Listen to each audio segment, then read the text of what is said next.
On a cold morning in March 1943, in a wood-paneled office in Berlin, a German admiral held a single sheet of paper that felt heavier than steel. The memo was short. It carried numbers rather than rhetoric, and to the men who risked their lives to gather those numbers it read like a verdict. The paper said, an American factory was being tooled to build a 4-engine heavy bomber. Not every month, and not every day, but roughly one every hour. The claim seemed comic to the men around the leader who laughed at such things, but to the professionals who did the math, it sounded like a clock ticking down on the fate of the Reich. The numbers did not roar. They whispered, and yet they were deafening. The man who lived by numbers more than slogans was Admiral Wilhelm Canaris, head of German military intelligence, an old-school officer who prized facts over flattery. He watched reports crawl in from neutral capitals and from patient agents, each fragment easy to dismiss in isolation. Together, they formed a pattern. The Americans were applying the logic of the automobile to a bomber with more than 1 million parts. They were breaking the machine into sub-assemblies, training workers on single decisive motions, and stringing the tasks along a moving line to men raised on craft shops and artisan pride. The idea felt wrong. To men raised on Model T math, it felt inevitable. The admiral understood that modern war was a collision of factories and fuels before it was a duel of aces, and the pattern terrified him. Across the Atlantic, on a flat rectangle of Michigan farmland, a shape was rising that made experts blink. The building spread like a man-made horizon. Architect Albert Kahn pushed steel and glass into a single room, so vast people joked it had its own weather. Inside it ran a mile-long artery of fixtures, jigs, and craneways.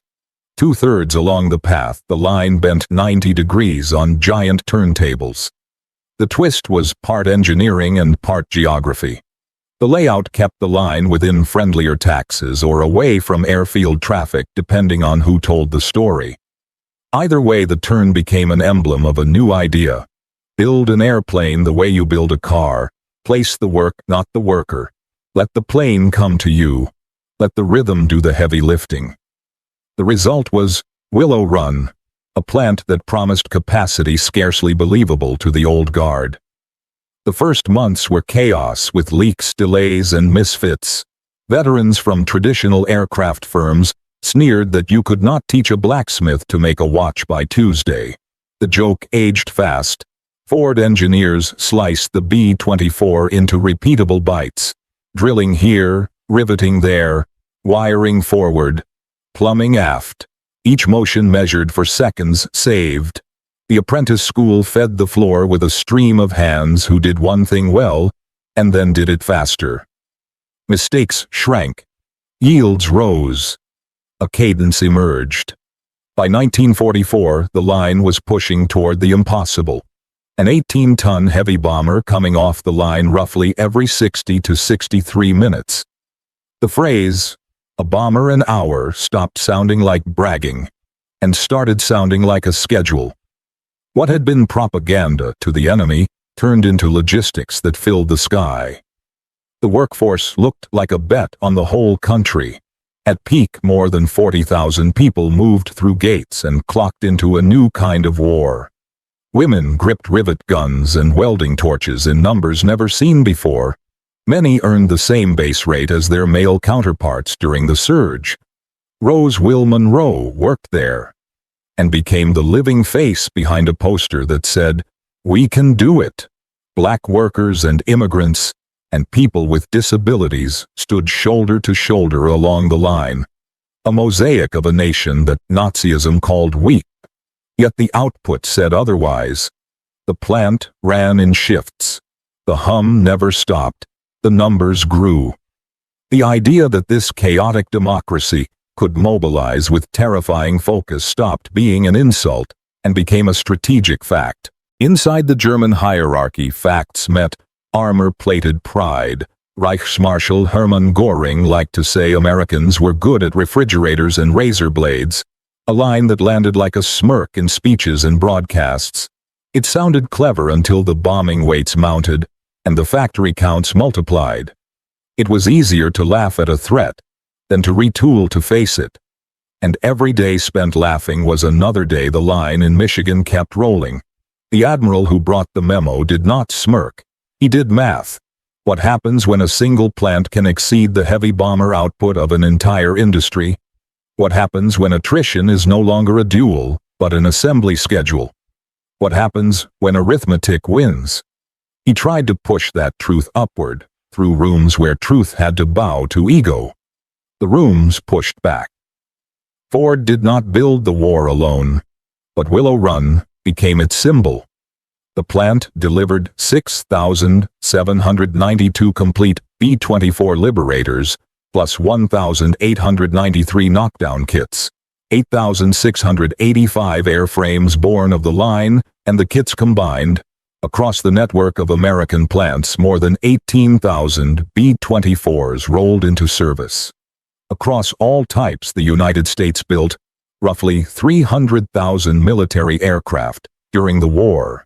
The numbers are a sober wall of digits. The meaning is simple. This is what happens when a continental economy decides to schedule victory. Critics later called it brute quantity.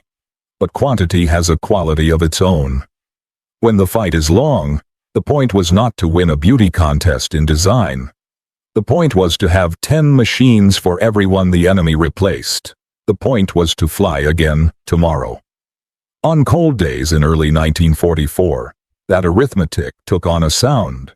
The Allies launched a concentrated assault on German aircraft plants and related targets, an operation that became known as Big Week. The numbers were relentless. Waves of B-17 and B-24 bombers pounded at engine works and assembly halls and rail yards. Fighters slashed through the defenders. The German Air Force bled pilots it could not replace. For every bomber lost, more waited. For every engine shop hit, more fuel lines choked. The German sky filled, and then it thinned as the Luftwaffe wore down. The prophecy inside that Berlin memo unfolded over months. Not minutes. But it unfolded all the same. The enemy was being outbuilt in plain view. Back in Berlin, the price of telling hard truths rose. Admiral Canaris had already drawn suspicion for valuing professional caution over blind enthusiasm. His networks had shielded some opponents of the regime. His reports cut against the story the leader wanted to hear. After the failed plot against the dictator, the dragnet widened. Diaries surfaced. Confidence collapsed. The admiral was arrested. He would be murdered at Flossenburg in April 1945, stripped of rank and life weeks before the guns went silent. The regime had chosen to kill the man who tried to warn it. A final act of denial in a chain of denials. Facts had become treason. Arithmetic had become defeatism. And so the system eliminated the messenger. By the end of the war, the scoreboard that mattered was etched in production ledgers and unit diaries. Willow Run had reached a near-hourly rhythm at peak in 1944. One Liberator about every hour. Give or take 3 minutes across the day. The final totals stood where skeptics could read them. A single American factory had delivered more heavy bombers than the enemy built of many types over long stretches. The larger figure for United States aircraft dwarfed the German output. It was not even close. The line did not look dramatic like a charge across a field. It looked patient. It looked methodical. It looked like victory assembled in pieces. The truth had never been mystical. It had always been mathematical. The German leadership liked to talk about will, about destiny, about racial strength and historical mission, but factories do not read manifestos. They read drawings and bills of materials and shift schedules. Willow Run was the collision of an idea and a practice. Take a weapon too complex for handcraft speed, break it down, flow it, teach it, repeat it.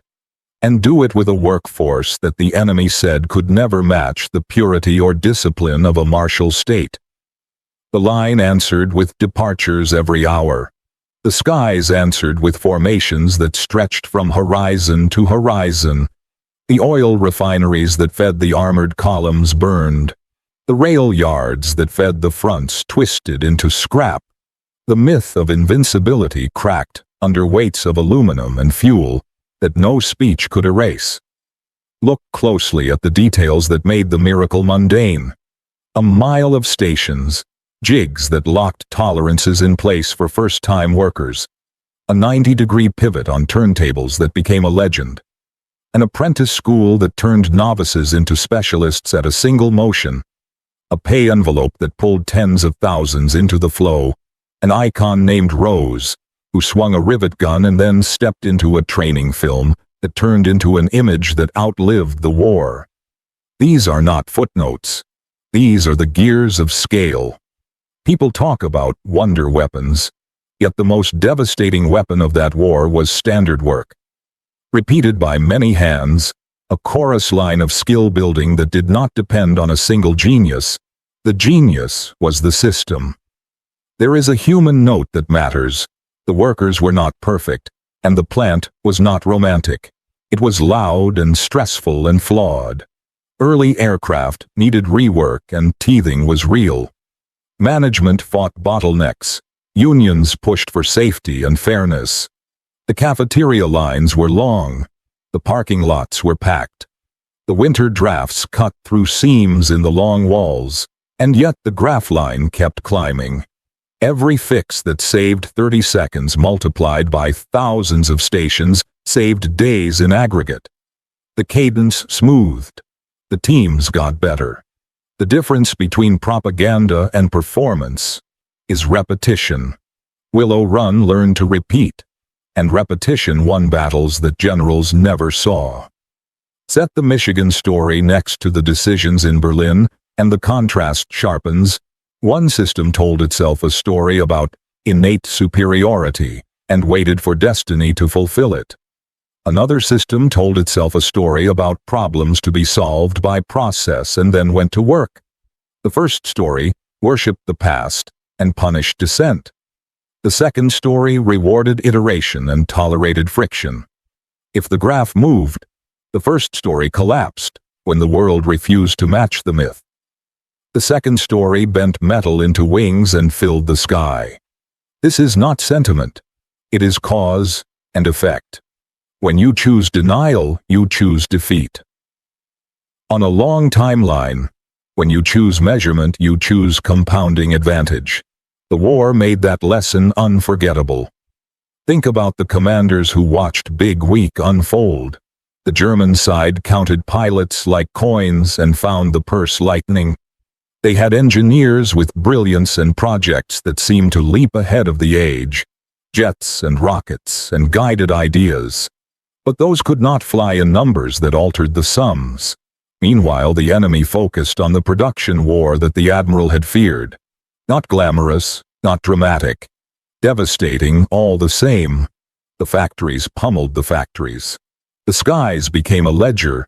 Loss on one side, replacement on the other. The gap widened until luck could no longer bridge it.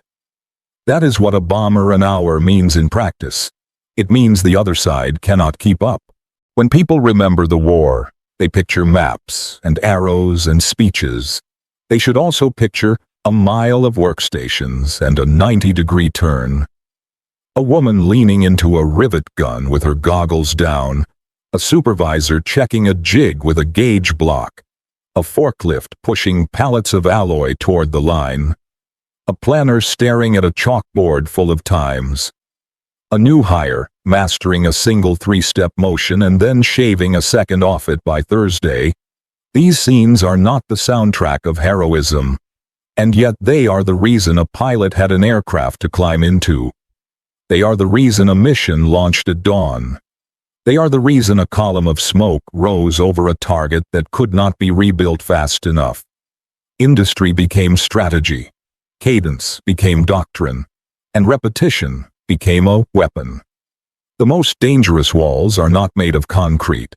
They are built inside minds. The Berlin office in March 1943 was a room with such walls. A paper landed. A number spoke. A leader chose pride over parsing. Months later, the roar over German cities was the echo of that choice. Had the warning been heeded, the regime still faced a gigantic opponent. But it might have chosen different allocations. It might have sought different peace. It might have shortened a war. It could no longer win outright. Instead, it mocked and delayed and punished those who doubted. Then it bled. History is full of such rooms. Truth enters quietly. Ego answers loudly. The results arrive later as facts with no patience left. Willow Run remains a monument to a specific kind of power.